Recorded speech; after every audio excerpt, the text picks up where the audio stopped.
ഖാദിരീന അലാ അൻ നുസവ്വിയ ബനാന. ബനാൻ എന്ന് പറഞ്ഞാൽ അത്റാഫുൽ അസാബിഅ. ഇന്നത്തെ കാലത്ത് ഇപ്പോൾ ഈ അത്റാഫുൽ അസാബിഅയിലെ സിർ എന്താന്ന് വെച്ചാൽ ആർക്കും അറിയാം. നമ്മൾ റേഷൻ കടയിൽ പോയാലും എന്ത് ചെയ്യണം, നമ്മൾ ഈ ഫിംഗർ പ്രിന്റ് കൊടുത്താലേ നമുക്ക് നമ്മുടെ മണ്ണെണ്ണയും പച്ചരിയും ചോറ്റരിയും എന്ത് ചെയ്യുള്ളൂ, കിട്ടുള്ളൂ. അത് നമ്മൾ സയൻസിൽ പഠിക്കണമെന്നില്ല. നിങ്ങൾ ആരെങ്കിലും ഇപ്പൊ സയൻസ് ടെക്സ്റ്റ് ബുക്കിലെ ഫിംഗർ പ്രിന്റിനെ കുറിച്ച് പഠിച്ചിട്ടുണ്ടോ? ഇപ്പൊ ഉണ്ടോ നിങ്ങൾക്ക് അറിയില്ല. ഞങ്ങളൊന്നും സയൻസ് ടെക്സ്റ്റ് ബുക്കിൽ അത് പഠിക്കുന്നില്ല. അതിപ്പോ നമുക്ക് മാലൂരിൽ നിന്ന് വെറുതായിട്ട് കിട്ടുന്ന ഒരു സംഗതിയാണ്. അപ്പൊ ഞാനിപ്പോ ഈ തഫ്സീർ ത്വബരിയില് ഇത് നോക്കിയിരുന്നു. ബലാ ഖാദിരീന അലാ അൻ നുസവ്വിയ ബനാനക്ക് ഇമാം ത്വബരി എന്ത് വ്യാഖ്യാനായിരിക്കും കൊടുത്തിട്ടുണ്ടാവുക. അപ്പൊ അതിൽ അദ്ദേഹം എന്ത് ഹുഫുൽ ബഈർ ഹാഫിറുൽ ഹിമാർ എന്നൊക്കെയാണ് പറയുന്നത്. അതായത് അല്ലാഹു നമ്മുടെ വിരലറ്റങ്ങൾ എന്നല്ല, നമ്മുടെ വിരലുകളെ ഒരു കട്ടാക്കി. നമ്മളെ പോത്ത്, പശു അതിനൊക്കെ എന്താണ് വിരലുകൾ ഉണ്ട് ശരിക്കും, പക്ഷെ അതൊക്കെ പാടെന്തായി ഒരു കട്ടയായിട്ട് നമ്മൾ അതിന് കുളമ്പ് എന്ന് പറയുന്നു. കാരണം ഇമാം ത്വബരി 10-ാം നൂറ്റാണ്ടിൽ ജീവിച്ച പണ്ഡിതനാണ്. 923 ത്വബരി ഇമാമിന്റെ വഫാത്ത്. 10-ാം നൂറ്റാണ്ടിൽ ഈ മേഖലകളെ കുറിച്ചൊന്നും ഒരു ധാരണ ഉണ്ടായിട്ടില്ല. അപ്പൊ ഇത്തരം ശാസ്ത്രീയ വിഷയങ്ങൾ, കാരണം ശാസ്ത്രം എന്ന് പറഞ്ഞാൽ നിരന്തരം ഇവോൾവ് ചെയ്യുന്ന ഒരു സംഗതിയാണ്. അപ്പൊ ആ ഒരു എവല്യൂഷൻ എന്ത് ചെയ്യും, പ്രത്യേകിച്ച് ഈ ശാസ്ത്രീയ വിഷയങ്ങളിൽ സ്വാഭാവികമായിട്ടും ആധുനിക തഫ്സീറുകളിൽ നമുക്ക് കാണാൻ പറ്റും. എന്നാൽ ഞാൻ നേരത്തെ പറഞ്ഞതുപോലെ ഈ തഫ്സീർ ബിൽ മഖ്തൂർ, അതുപോലെ തഫ്സീറിനെ അതിന്റെ ആ ഒരു അടിസ്ഥാനപരമായ അതിന്റെ ആ ഒരു തന്മയത്വത്തോടെ കാണണമെങ്കിൽ പ്രത്യേകിച്ച് കാലങ്ങൾ കഴിയുന്നതോറും അതിന് വേറെയും കുറെ ഇൻട്രസ്റ്റുകൾ കടന്നുകൂടും. അദ്ദേഹത്തിന്റെ ഒരു ഐഡിയോളജി എന്തായിരുന്നു, അന്നത്തെ ചിലതിൽ രാഷ്ട്രീയ സാഹചര്യങ്ങൾ ഉണ്ടാവും, ചിലതിൽ വേറെ ആരെങ്കിലും ഫണ്ട് ചെയ്തിട്ടായിരിക്കും തഫ്സീർ നടത്തുക. അപ്പോ ഈ ലാസ്റ്റ് ഇതിലൊക്കെ കുറെ ഈ ഖാദിയാനികളുടെ വരെ തഫ്സീർ, നല്ല തഫ്സീറും കാര്യങ്ങളൊക്കെ ആയിരിക്കും, പക്ഷെ അത് ഫണ്ട് ചെയ്തതും അത് രചിക്കപ്പെട്ടത് തന്നെ ഇത്തരം എന്താണ് വെസ്റ്റഡ് ഇൻട്രസ്റ്റിന്റെ പുറത്തായിരിക്കും. അങ്ങനത്തെ കുറെ സംഗതികളാണ് മോഡേൺ തഫ്സീറുകളുടെ കാലത്ത് പ്രസക്തിയുണ്ട് ക്ലാസിക്കൽ തഫ്സീറിന്. അപ്പൊ തീർച്ചയായിട്ടും ഒരു സാധാരണക്കാരനായ ഒരു സാധാരണക്കാരന് തീർച്ചയായിട്ടും കുറച്ചും കൂടി സ്ട്രക്ചേർഡ് ആയിട്ട് കാര്യങ്ങളൊക്കെ കിട്ടല് എന്നതിൽ നിന്ന് തന്നെയാണ്, ആധുനിക തഫ്സീറിൽ നിന്ന് തന്നെയാണ്. പക്ഷെ അതിനെ നമുക്ക് അതിന്റെ ആ ഒരു സ്കോളർഷിപ്പ് അല്ലെങ്കിൽ അതിന്റെ ആ ഒരു അടിസ്ഥാനപരമായ സ്വഭാവം അത് കിട്ടണമെങ്കിൽ നമുക്ക് ക്ലാസിക്കൽ തഫ്സീറുകളിലേക്ക് തന്നെ മടങ്ങേണ്ടി വരും. പിന്നെ ചില തഫ്സീറുകളുടെ അർത്ഥങ്ങൾ തന്നെ കാലത്തിനനുസരിച്ച് മാറും. അർത്ഥം മാറുക എന്ന് പറഞ്ഞാൽ പഴയ കാലത്ത് എന്താണ് ഇയ്യാക നഅ്ബുദു വഇയ്യാക നസ്തഈൻ എന്ന് പറഞ്ഞാൽ നിന്നെ മാത്രം ആരാധിക്കുക, പിന്നെ നമ്മൾ എണ്ണം കൂട്ടുക എന്നുള്ളതല്ല. ചിലതിന്റെ ഊന്നലുകൾ മാറും. ഒരു ഉദാഹരണം പറയുകയാണെങ്കിൽ ഇപ്പൊ ഇവിടെ തന്നെ ഈ യഹൂദിബൂഹനൊക്കെ നമ്മൾ ചർച്ചയിൽ വന്നു. ഈ സൂറത്തുൽ നിസായിലെ 34-ാമത്തെ ആയത്ത് അർരിജാലു ഖവ്വാമൂന അലൻ നിസാ ബിമാ ഫദ്ദലല്ലാഹു ബഅദഹും അലാ ബഅദിൻ വബിമാ അൻഫഖു. അപ്പൊ പഴയ കാലത്ത് അർരിജാലു ഖവ്വാമൂന അലൻ നിസാ എന്ന് പറഞ്ഞ ഒരു പ്രശ്നമില്ല. കാരണം അന്നത്തെ ലോക മൊത്തം എന്താണ് ആ ഒരു പാട്രിയാർക്കൽ രീതിയിലായിരുന്നു ഉണ്ടായിരുന്നത്. ഇന്നിപ്പോ അത് ഭയങ്കര പ്രശ്നമാണ്. അപ്പൊ പഴയ കാലത്ത് തഫ്സീറുകൾ ഇതിനെ കുറിച്ച് ആഴത്തിൽ ചർച്ച ഉണ്ടാവില്ല. പക്ഷെ ഇന്നിപ്പോ ഖിവാമ എന്നുള്ള പുതിയ ഒരു ടെർമിനോളജി തന്നെ വരുന്നു, അതിനെക്കുറിച്ച് കുറെ ചർച്ചകൾ വരുന്നു. യുവതിരൂപന അത് ഡൊമസ്റ്റിക് വയലൻസ്, അതിപ്പോ ഇന്ത്യയിലൊക്കെ നിയമം മൂലം നിരോധിച്ച ഒരു സംഗതിയാണ്. ഒരു ഭർത്താവ് ഭാര്യയെ അടിക്കുകയോ, ഭാര്യ എന്ന് പറഞ്ഞ ഭർത്താവിന്റെ പ്രോപ്പർട്ടി ആണോ എന്നുള്ള രീതിയിലൊക്കെ ഇപ്പൊ ഈ തഫ്സീറിലും ഇതിന്റെ ഒരു മാറ്റങ്ങൾ കാണാൻ പറ്റും. അതുപോലെ കുറെ പുതിയ ടെർമിനോളജി, ഉദാഹരണത്തിന് ഇപ്പോ ഈ അൽ വസഫി സൂറത്തുൽ ബഖറയിലെ വകദാലിക ജഅൽനാകും ഉമ്മത്തൻ വസഫൻ.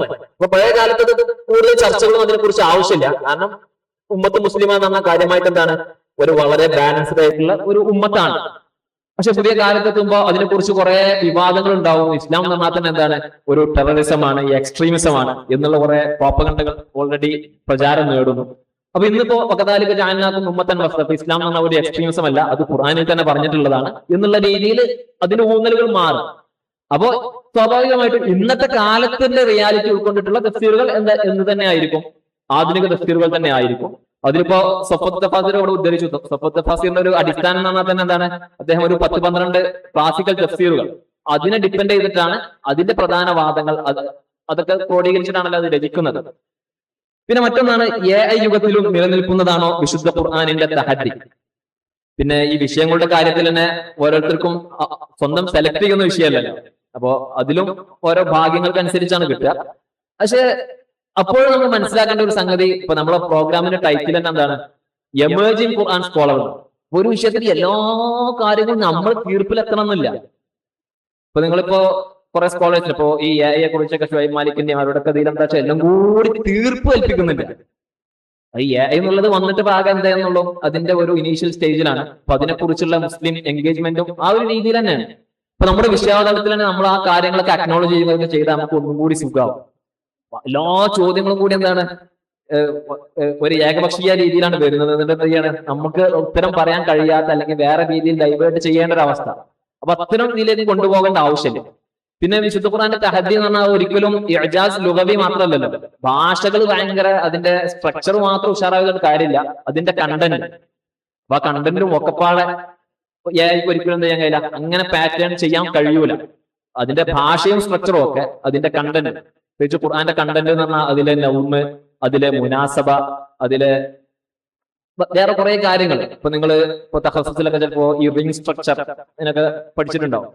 റിംഗ് സ്ട്രക്ചർ എന്ന് പറഞ്ഞാൽ ഇപ്പൊ ഉദാഹരണത്തിന് ഒരു 11 ആയത്തുള്ള ഒരു സൂറത്താണെങ്കിൽ അതിലെ 1-ാമത്തെ ആയത്തും 11-ാമത്തെ ആയത്തും പരസ്പരം കണക്റ്റഡ് ആണ്. 2-ാമത്തെ ആയത്തും 10-ാമത്തെ ആയത്തും 3-ാമത്തേതും 9-ാമത്തേതും അങ്ങനെ വന്നിട്ട് അതിന്റെ നടുവിലുള്ളതാണ് എന്ത്, അതിന്റെ ഒരു റിംഗ്, ആ മൂതരക്കല്ല്.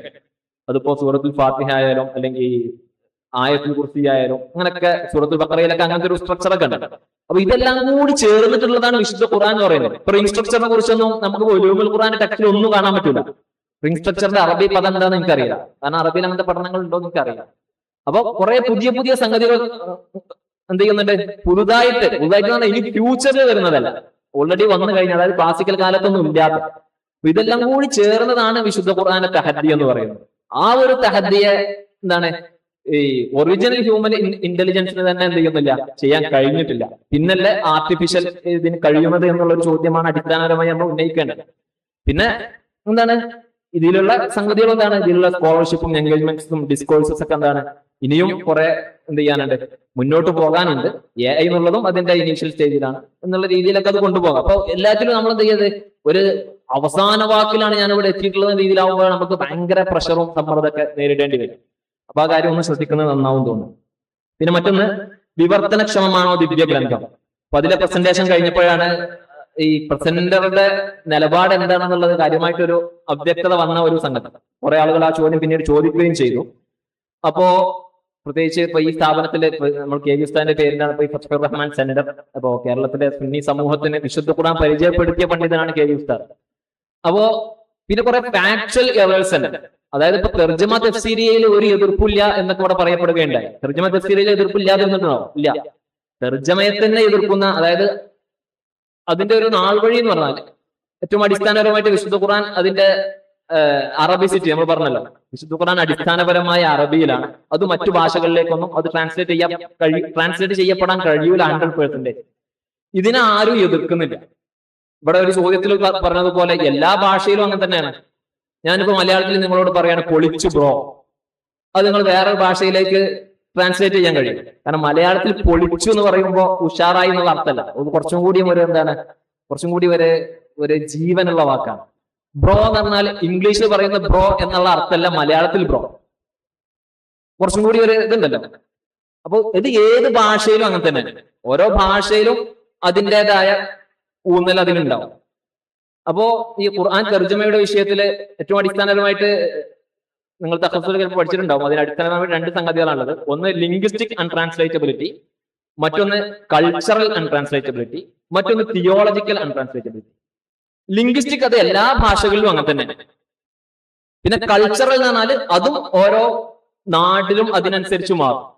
അപ്പോ എന്താണ്, ഖുർആന്റെ കുറെ സംഗതികൾ ആ കൾച്ചറൽ അറേബ്യൻ കൾച്ചറുമായി ബന്ധപ്പെട്ട കുറെ സംഗതികൾ ഓൾറെഡി അതിൽ വന്നിട്ടുണ്ട്. ഇപ്പോ ഉദാഹരണത്തിന് ഇപ്പോ ലിഹാർ നമ്മൾ ഫിഖ്ഹിലൊക്കെ പഠിക്കുന്നതാണ്. അന്തിക ലഹരി ഉമ്മി. ലിഹാർ ഇപ്പൊ ഇങ്ങനെ മലയാളത്തിൽ നിങ്ങൾ പറയാം, അല്ലെങ്കിൽ ഇംഗ്ലീഷിൽ വേറൊരു ഭാഷയിൽ ഒന്നും പറയാൻ കഴിയൂല.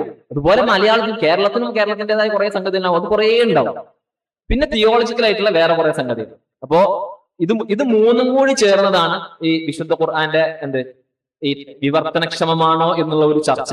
അപ്പോ നമ്മൾ പ്രസന്റേഷനിലും അതിന്റെ ഒരു ഏകദേശ മേഖലകളൊക്കെ ഒരു ഹിന്റിട്ട് കൊടുക്കണം. അപ്പോഴാണ് ആ പ്രസന്റ് ചെയ്യുന്ന ആളെ ഈ മേഖലകളൊക്കെ അയാൾ അവയറാണ്. പിന്നീട് ക്വസ്റ്റ്യൻ ആൻസർ വരുമ്പോഴും അയാൾക്ക് എന്ത് ചെയ്യാൻ പറ്റും, ഈ അയാളുടെ പ്രസന്റേഷനിലേക്ക് റെഫർ ചെയ്യാൻ പറ്റും. അപ്പൊ നമ്മളിപ്പോ ഒരു 7 മിനിറ്റ് പ്രസന്റേഷൻ ആണെങ്കിൽ അതിൽ എന്തൊക്കെ പറയണം എന്ന് ഓൾറെഡി നമ്മൾ എന്ത് ചെയ്യണം, കൃത്യമായി നോട്ട് ചെയ്ത്. ചില ആളുകൾക്കും പിന്നെ ലാസ്റ്റ് ഇങ്ങോട്ട് കൺക്ലൂഷനിലേക്ക് എത്തുന്നില്ല, തോന്നുന്ന അവരെ സമയം ഓൾറെഡി അങ്ങനെ കഴിഞ്ഞതാണോ എന്നൊന്നും അറിയില്ല. അപ്പോ ഈ വിവർത്തനക്ഷമമാണോ ദിവ്യ ഗ്രന്ഥം. അപ്പൊ ഖുർആൻ 100% ഒരിക്കലും ട്രാൻസ്ലേറ്റ് ചെയ്യാൻ ആർക്കും കഴിയൂല. അത് ഖുർആൻ നല്ല ഏത് സംഗതികളും അങ്ങനെ തന്നെയാണ്. പിന്നെ എന്തുകൊണ്ടാണ് ഇങ്ങനത്തെ വിവാദങ്ങൾ ഉണ്ടായത്? ഞാൻ നേരത്തെ പറഞ്ഞതുപോലെ ആദ്യ നൂറ്റാണ്ടുകളിലൊന്നും ഇങ്ങനത്തെ ഒരു ഡിസ്കഷന്റെ ആവശ്യമില്ല. കാരണം മുസ്ലിങ്ങൾ എല്ലാവരും അറബികളായിരുന്നു. പിന്നീട് അറേബ്യക്ക് പുറത്ത്, അതുപോലെ ആഫ്രിക്കയിലേക്ക്, പിന്നീട് ആഫ്രിക്ക വിട്ട് ഇന്ത്യ, ചൈന, പിന്നെ സൗത്ത് ഈസ്റ്റ് ഏഷ്യ, അങ്ങനെ വിശാലമാവുന്നതിനനുസരിച്ചാണ് ഈ ട്രാൻസ്ലേഷന്റെ ആവശ്യകതയും ലോകത്ത് കൂടിയത്. അതിൽ തന്നെ മുസ്ലിം ലോകം ഈ ഖുർആൻ പരിഭാഷയെ കാര്യമായിട്ട് സ്വീകരിക്കാൻ തുടങ്ങിയത് ഒരു 18ാം നൂറ്റാണ്ടിന്റെ ലാസ്റ്റ് മുതലാണ്. കാരണം അപ്പോഴേക്ക് യൂറോപ്പിലൊക്കെ ഈ ഓറിയന്റലിസ്റ്റുകൾ കുറെ ഖുർആൻ ട്രാൻസ്ലേഷൻസ് കൊണ്ടുവന്നു. അതാണെങ്കിൽ വളരെ വിഷലിപ്തമായ ട്രാൻസ്ലേഷൻസ് ആയിരുന്നു. അത് വായിച്ചിട്ട് എന്ത് ചെയ്യുന്നു, ഇസ്ലാമിനെ കുറിച്ചുള്ള, ഇസ്ലാമിനോടുള്ള ഭീതി, അല്ലെങ്കിൽ പ്രത്യേകിച്ച് കുരിശുദ്ധങ്ങൾക്കൊക്കെ ശേഷം അപ്പൊ പണ്ഡിതന്മാർ തിരിച്ചറിയണത് ഇനി ഇതിങ്ങനെ വിട്ടുകൊടുത്താൽ ശരിയാവില്ല. കേരളത്തിലും ആ ഒരു രീതി തന്നെയാണ്. കേരളത്തിൽ ആദ്യമായി ഖുർആൻ പരിഭാഷപ്പെടുത്തിയത് കാര്യമായിട്ട് ആരായിരുന്നു? ഈ സലഫി പണ്ഡിതന്മാരായിരുന്നു, അല്ലെങ്കിൽ ഉൽപ്പതിഷ്ണുക്കൾ നമ്മൾ പറയുന്ന ആളുകൾ. അപ്പൊ അവർ ട്രാൻസ്ലേഷൻ വായിച്ചിട്ടാണ് സാധാരണക്കാരും മലയാളം മാത്രം സ്വാഭാവികം വായിക്കും. അവരൊരു ടെൻഡൻസി ഉണ്ടല്ലോ.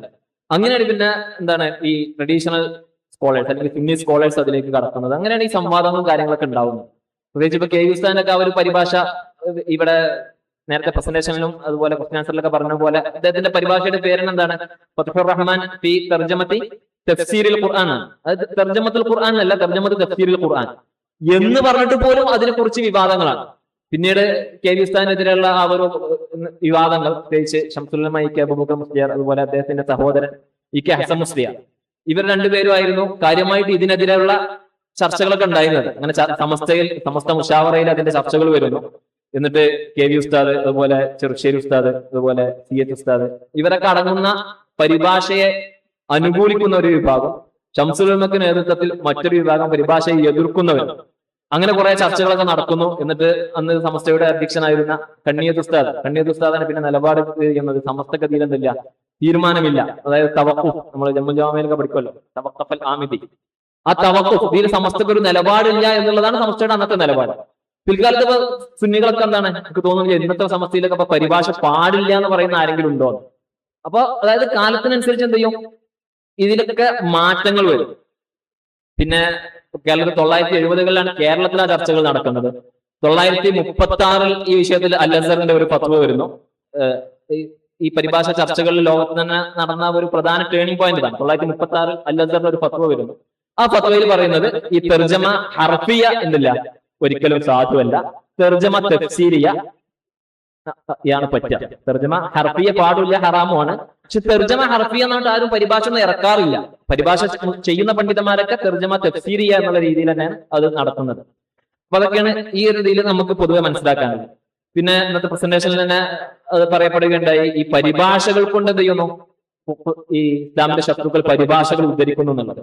അതൊരു ന്യായമായിട്ട് ഒരിക്കലും പറയാൻ പറ്റില്ല. കാരണം ഇസ്ലാമിന്റെ ശത്രുക്കൾ അല്ലെങ്കിൽ യുക്തിവാദികൾ, ക്രിസ്ത്യാനികൾ, ജൂതന്മാർ, അതൊക്കെ അറേബ്യയിലുണ്ട്. അവർക്കിപ്പോ അത് പരിഭാഷ ചെയ്യാതെ തന്നെ അവർക്കത് കിട്ടുന്നുണ്ടല്ലോ. പിന്നെ ഇതിന്റെ പരിഭാഷയിൽ നമ്മൾ ഓൾറെഡി പറയുന്നത് എന്താണ്? ഒരു പരിഭാഷകളും പറയുന്നില്ല ഇതെന്താണ് തഅബ്ബുദു ബിതിലാവത്തിഹി എന്നാരും പറയുന്നുണ്ടോ? നിസ്കാരത്തിൽ ഈ പരിഭാഷ ഓതണം എന്നാരും പറയുന്നുണ്ടോ? ഇല്ല. അതിലിപ്പോ അത് ഹനഫി മദ്ഹബിൽ ഹനഫി ഇമാമിന്റെ മാത്രം ഒരു അഭിപ്രായം അങ്ങനെ ഉള്ളൂ. അതില് ഷെയ്ഖാനി, അബു യൂസുഫ്, അതുപോലെ മുഹമ്മദ് ഷെയ്ബാനി, ഇവരുടെ വാദം എന്താണ്? പരിഭാഷ പാടില്ല എന്നാണ്. അപ്പൊ അതായത് 4 മദ്ഹബിലെയും പ്രബലമായ അഭിപ്രായം എന്താണ്? പരിഭാഷ ഓതിയാൽ ആ നിസ്കാരം ശരിയല്ല എന്നുള്ളതാണ്. അപ്പൊ അതായത് മുസ്ലിം ലോകത്തിന്റെ മൊത്തം ചർച്ചകൾ ആ ഒരു രീതിയിൽ തന്നെയാണ് പോകുന്നത്. അപ്പോ അതൊക്കെയാണ് ഈ വിവർത്തനക്ഷമമാണോ ദിവ്യ ഗ്രന്ഥം.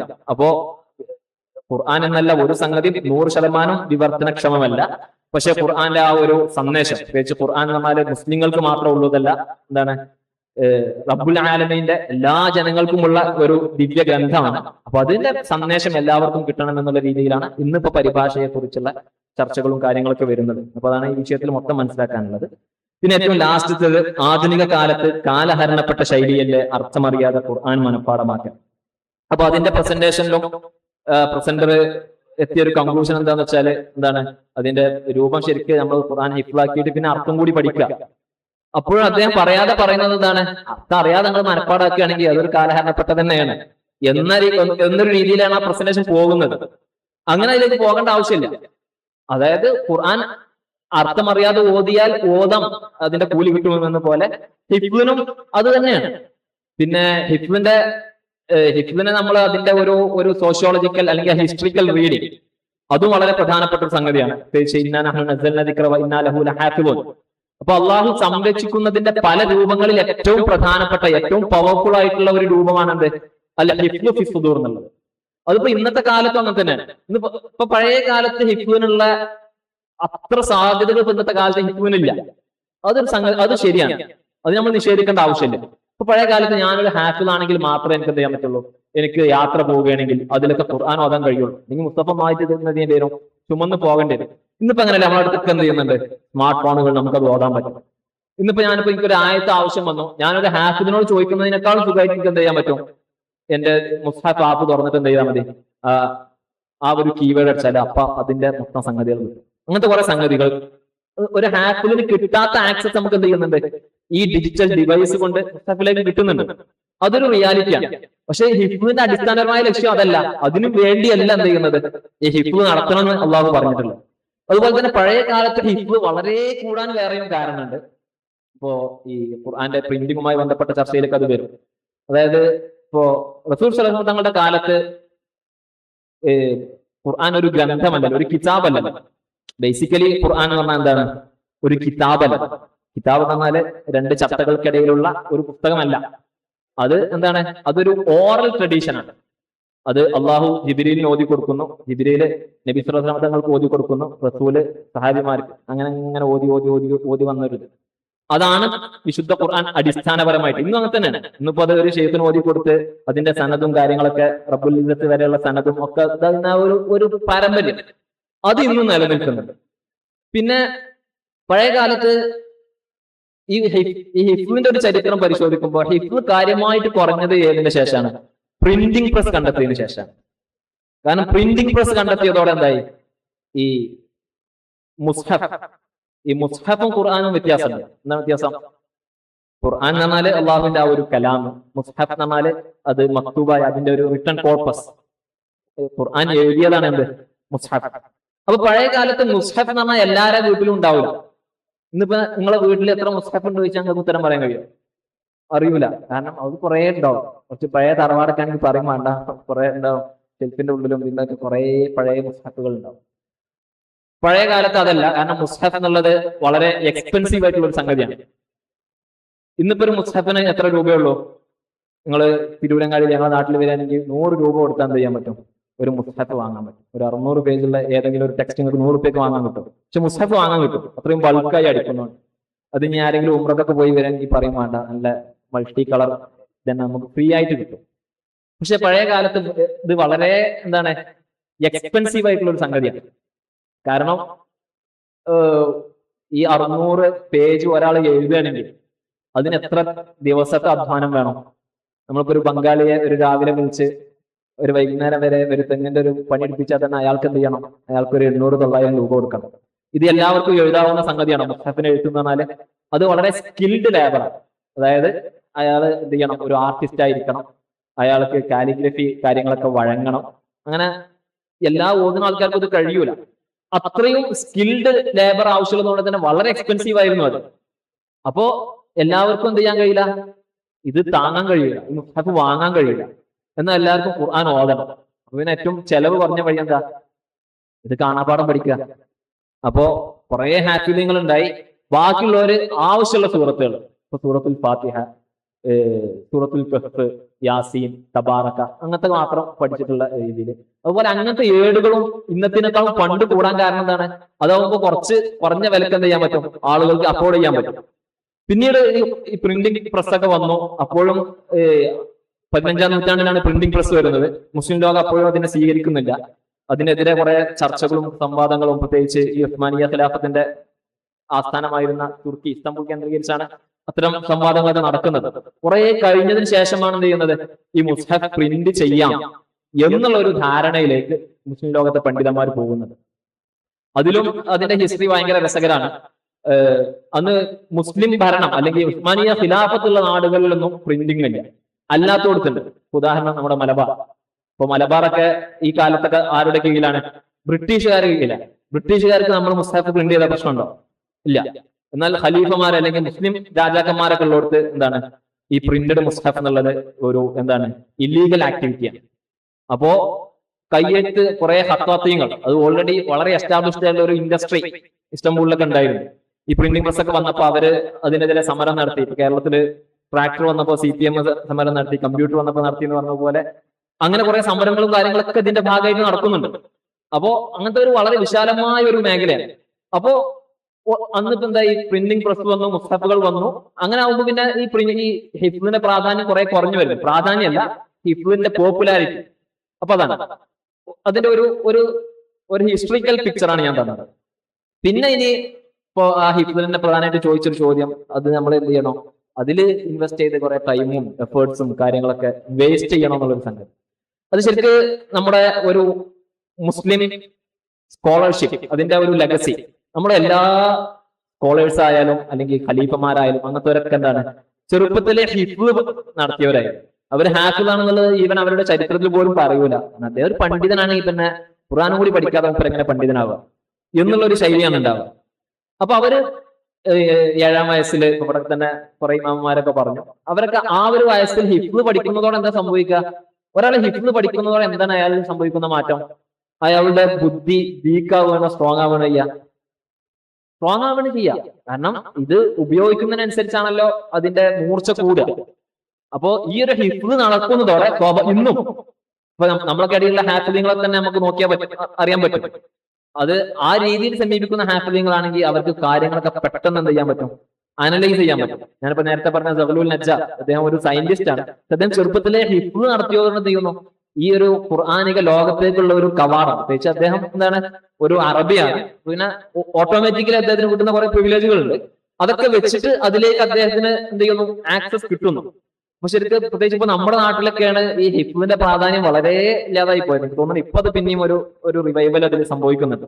ഇപ്പൊ നോർത്ത് ഇന്ത്യയിലൊക്കെ എന്താണ്, ഹിഫ്ളിന് ഭയങ്കര പ്രാധാന്യമാണ്. അല്ലെങ്കിൽ പുറത്തിപ്പോ നിങ്ങൾ അൽ-അസ്ഹർ യൂണിവേഴ്സിറ്റിയിലായിരുന്നു, അവിടെയൊക്കെ എന്താണ്, ഒരു മതപണ്ഡിതൻ എന്ന് പറഞ്ഞാൽ ഖുർആൻ പൂർണ്ണമായും ഹിഫ്ളാണ്. ഏറ്റവും ചുരുങ്ങിയത് ഈ വിദേശ വിദ്യാർത്ഥികൾക്ക് തന്നെ അവര് എന്താണ് 10 ജുസ്, ഏറ്റവും ചുരുങ്ങിയത് 3 ജുസ്, അങ്ങനെയൊക്കെ ഹിഫ്ള്. കാരണം ഹിഫ്ള് എന്ന് പറഞ്ഞാൽ അത് ഒരിക്കലും എന്തല്ല, ഈ ഫോൺ വന്നതുകൊണ്ട് ഇല്ലാതാവുന്ന ഒരു സംഗതിയല്ല. പിന്നെ മറ്റൊരു സംഗതി, ഇതൊക്കെ എന്താണ്, നമ്മൾ വേറെ ഒന്നിനെ ഡിപ്പെൻഡ് ചെയ്യേണ്ടി വരുന്നത്. ഹാഫിൾ അല്ലെങ്കിൽ ഞാൻ എന്ത് ചെയ്യുന്നു, എന്റെ ഡിവൈസ് എനിക്ക് ഇതാക്കണം, ഇത് ചാർജ് കഴിയാം, എന്റെ മുസ്ഹഫ്, പ്രിന്റഡ് മുസ്ഹഫ്, അതിലേക്ക് എനിക്ക് ആക്സസ് ഇല്ലാതാവാം. ഉദാഹരണത്തിന് ഇവിടെ ഒരു പുതിയ ഭരണകൂടം വരികയാണ്, അവര് മുസ്ഹഫൊക്കെ എന്ത് ചെയ്യുന്നു, കണ്ടുകെട്ടുന്നു. അല്ലെങ്കിൽ ഞാനൊരു ജയിലിലാവുന്നു. കുറെ തഫ്സീറുകൾ ജയിലിനുള്ളിൽ രചിക്കപ്പെടുന്നുണ്ട്. അതെങ്ങനെ രചിക്കപ്പെടുന്നത്? അവർ ഓൾറെഡി ഹാഫിളിങ്ങളായിരുന്നു. എന്നിട്ട് അവരെന്ത് ചെയ്യുന്നു, ആ ആയത്ത് വെച്ചിട്ട് ഇപ്പോ റസായിലുന്നൂർ, സയ്യിദ് നൂസിയുടെ ഇപ്പൊ കഴിഞ്ഞ 20-ാം നൂറ്റാണ്ടത്ത് പറയുകയാണെങ്കിൽ ഇപ്പൊ അതുപോലെ സയ്യിദ് ഖുതുബിന്റേത്, അതൊക്കെ ജയിലിനുള്ളിൽ രചിക്കപ്പെട്ട തഫ്സീറുകളാണ്. അതൊക്കെ ഹിഫ്ള് ഉള്ളതുകൊണ്ടാണ്. അപ്പൊ ഹിഫ്ള് എന്നുള്ളത് വിശുദ്ധ ഖുർആനുള്ള എന്താണ്, അതിനൊരു സേഫ്റ്റി ആണെന്ന് പറയാൻ കാരണം അതാണ്. അപ്പൊ നമ്മുടെ ഈ ഡിജിറ്റൽ കോപ്പികളും ഇതൊക്കെ എന്താണ്, ഇതൊക്കെ വേൾഡ് വൈഡ് വെബ്, ഇന്റർനെറ്റുമായി കണക്റ്റഡ് ആണ്. അതിന്റെ ക്ലൗഡ് സ്റ്റോറേജോ അതിന്റെ ഡാറ്റാ സെന്റേഴ്സ് ഒന്നും നമ്മുടെ അടുത്തല്ല. അത് ഒക്കെ ഒരു ദിവസം അടിച്ചു പോവാണ് നിൽക്കുക. ഇന്നിപ്പോ ലോകം മൊത്തം സ്റ്റക്കാവും. ഇപ്പൊ തന്നെ ചില രാജ്യങ്ങളിലൊക്കെ എന്താണ്, ഈ കടലിനടിയിലൂടെയുള്ള ഈ ഇന്റർനെറ്റിന്റെ കേബിളുകളിൽ തടസ്സം വന്നിട്ട് ബാങ്കിങ്ങും ഒക്കെ ബ്ലോക്ക് ആവുന്ന, എയർപോർട്ടുകളൊക്കെ ബ്ലോക്ക് ആവുന്ന കുറെ സംഭവങ്ങൾ ഉണ്ടായിട്ടുണ്ട്.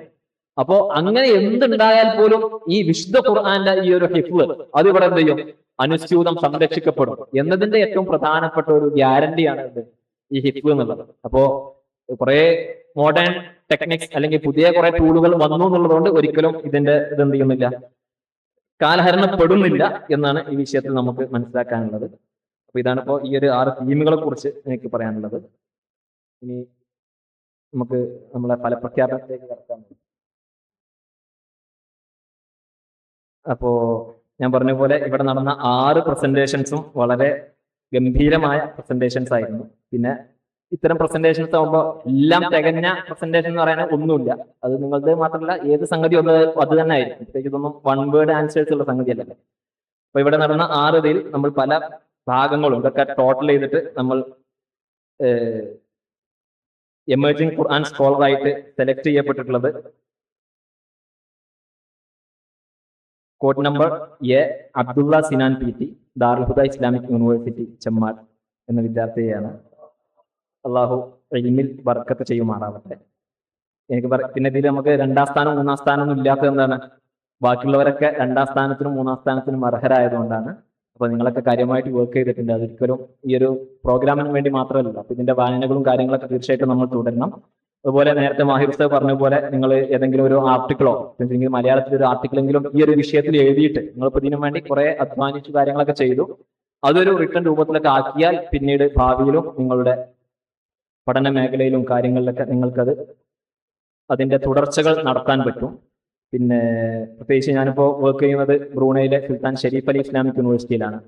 അപ്പോ നമ്മുടെ ഇത്തരം പഠനങ്ങളുടെ ഒക്കെ ഒരു തുടർച്ച എന്നുള്ളത് അതിന് വളരെ വലിയ സാധ്യതകളാണ് ഇന്നത്തെ ലോകത്തുള്ളത്.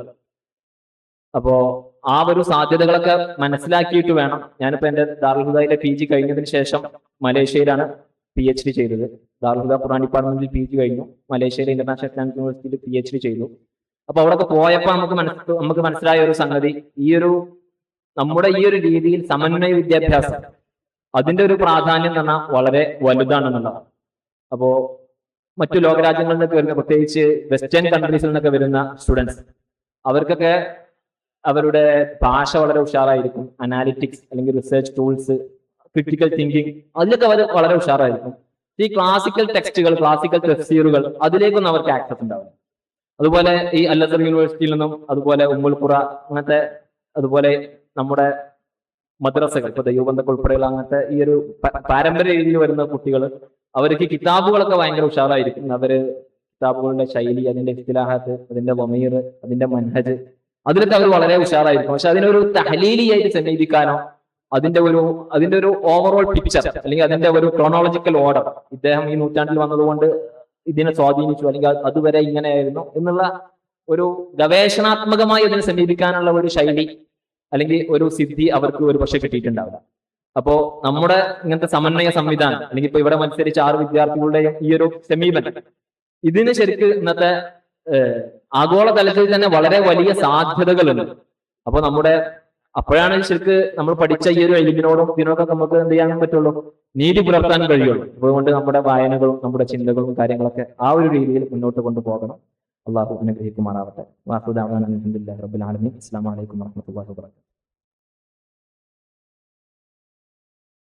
അടുത്തത് അവാർഡ് ദാന പരിപാടിയാണ്.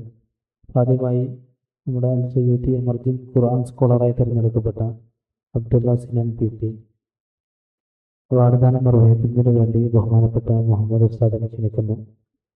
വിജയിയായ അബ്ദുള്ള സിനാൻ PTയെ ക്ഷണിക്കുന്നു.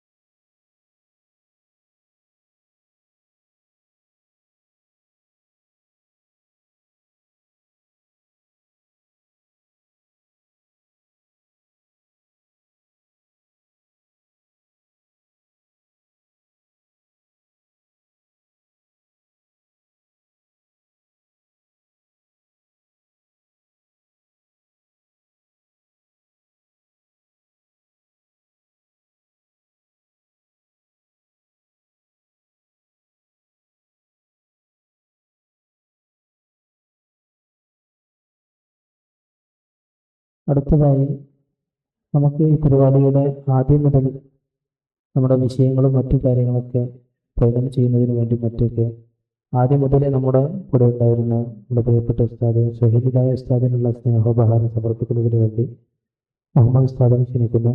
ഏറ്റുവാങ്ങുന്ന ഉസ്താദിനെയും ക്ഷണിക്കുന്നു.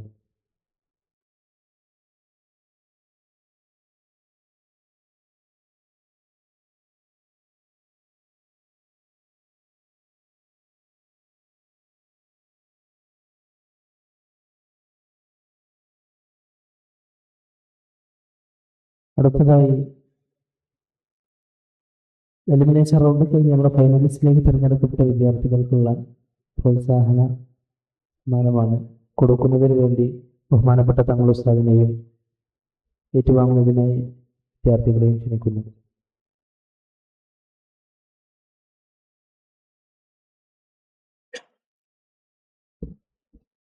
അൻഫാസ് ദാറുൽ നജാത്ത് വല്ലപ്പുഴ.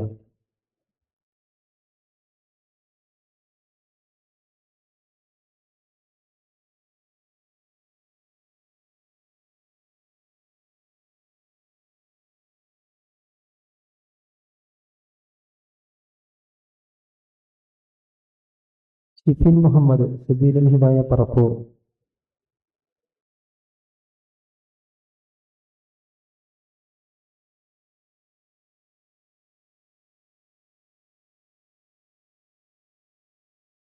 അജ്മൽ പി വി, ദാറുൽ ഹിദായ മാണൂർ.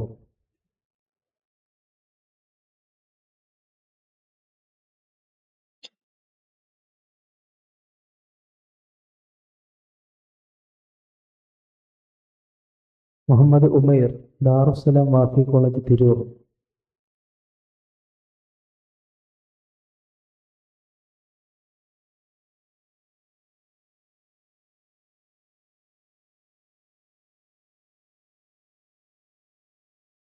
മുഹമ്മദ് ജാസിം, ദാറുൽ ഹിദായ മാണൂർ.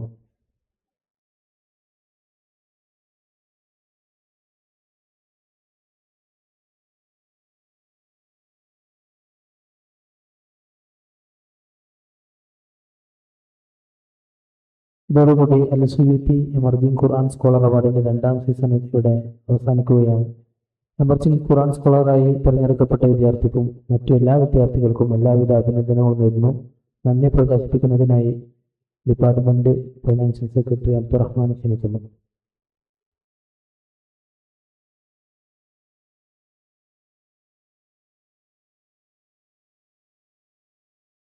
അസ്സലാമു അലൈക്കും വറഹ്മത്തുള്ളാഹി തആല വബറകാതുഹു. ബിസ്മില്ലാഹി വൽഹംദുലില്ലാഹ് വസ്സലാത്തു വസ്സലാമു അലാ അഷ്റഫിൽ മുർസലീൻ വഅലാ ആലിഹി വസഹ്ബിഹി അജ്മഈൻ. അമ്മാ ബഅദ്. ഏറ്റവും ബഹുമാനമുള്ള ഉസ്താദുമാരുടെ പ്രിയപ്പെട്ട വിദ്യാർത്ഥി സുഹൃത്തുക്കൾ, അൽഹംദുലില്ലാഹ് വളരെ ഭംഗിയായി തന്നെ നമ്മുടെ LSUT 2ാമത്തെ എപ്പിസോഡ് ഇവിടെ അവസാനിക്കുകയാണ്.